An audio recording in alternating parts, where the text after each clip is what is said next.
2009 সালে তৎকালীন বিডিআর হত্যাকাণ্ডের স্বরূপ উদ্ঘাটনে স্বাধীন তদন্ত কমিশন গঠন করে অন্তর্বর্তী সরকার। এ বিষয়ে নিয়মিত অগ্রগতি জানাতে বৃহস্পতিবার সংবাদ সম্মেলনের আয়োজন করেন কমিশন প্রধান অবসরপ্রাপ্ত মেজর জেনারেল আলম ফজলুর রহমান। এরই মধ্যে তথ্য ব্যবস্থাপনার জন্য ইনভেস্টিগেশন ম্যানেজমেন্ট সিস্টেম সফটওয়্যার তৈরি, তৎকালীন 37 কর্মকর্তার সাক্ষ্য গ্রহণ, বিশেষ ব্যক্তিদের বিদেশ গমনে নিষেধাজ্ঞা সহ নানা অগ্রগতি তুলে ধরে কমিশন।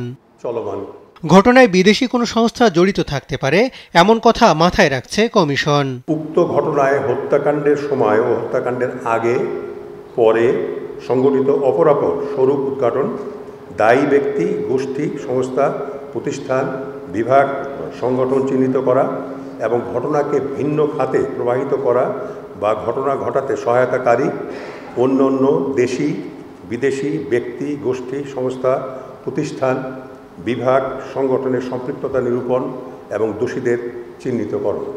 যারা বিদেশে পালিয়ে গেছে বা অবস্থান করছে তাদের ব্যাপারে তথ্য চেয়ে বিভিন্ন দেশের দূতাবাসে চিঠি দেওয়া হয়েছে।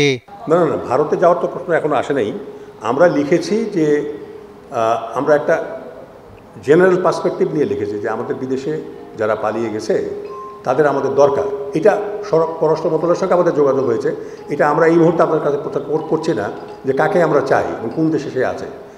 পররাষ্ট্র মন্ত্রণালয় আমাদেরকে নিশ্চিত করলে তখন আমরা পার্টিকুলার যোগাযোগগুলো শুরু করি। বিডিআর কমিশনের ওয়েবসাইটে ঘটনা সংশ্লিষ্ট সবাইকে তথ্য দেওয়ার আহ্বান জানান কমিশন প্রধান। হাসান মাহমুদ, দেশ টিভি, ঢাকা।